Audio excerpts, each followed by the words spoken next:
let's get right into this review for A Working Man.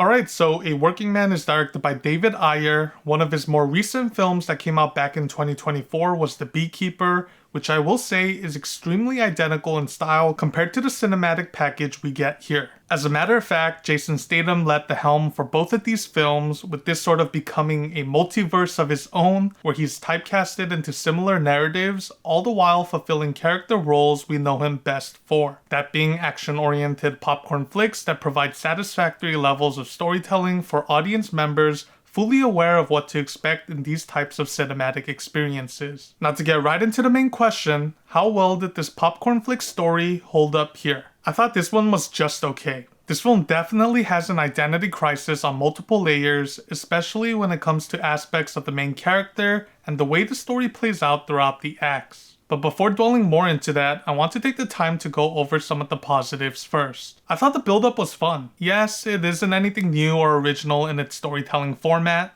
but I always found myself liking the traditional Act 1 setup within these popcorn flick films. I also thought the cinematography here held up well for the most part. Some of the action sequences did get a bit dodgy with the close-ups and shaky cam, but the overall presentation was still a pretty solid viewing experience at the end of the day. Another positive was the set locations used within the different story segments.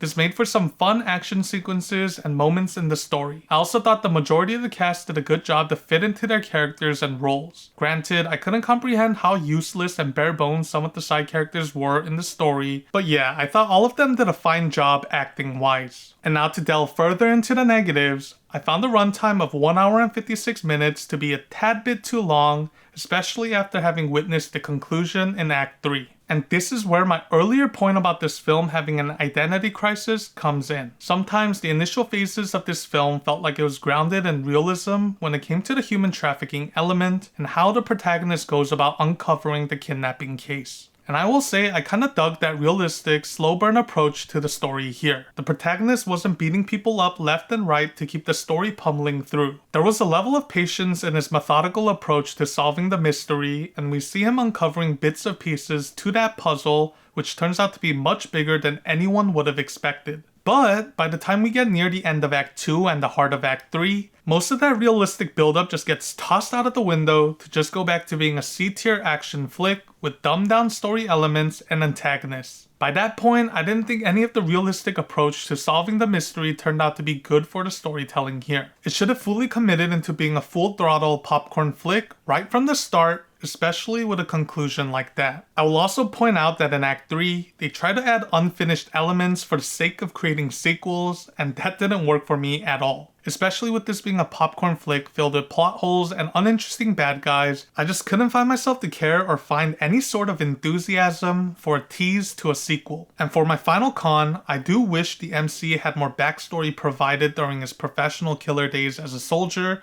before becoming a construction worker. With everything considered, my final score for A Working Man ends up being 6.5 out of 10. This film wanted to be too many things at once. It wanted to fuse the world of John Wick, the realistic approach in Equalizer 3, and the core popcorn flick elements of The Beekeeper. And what we end up getting here is an odd mix that screams of having a major identity crisis. Not only that, but this film doesn't excel in any way, and I'd say this is definitely one of the weaker popcorn flicks I've seen in a while. This can still be a one-time watch enjoyable experience if you were already interested in this film. But there's definitely major flaws within the cinematic package that are hard to turn away from completely. Thanks for checking this review out. I'll have more coming soon, so stay tuned, and I hope to see you on my next upload. But until then, stay safe out there, and peace.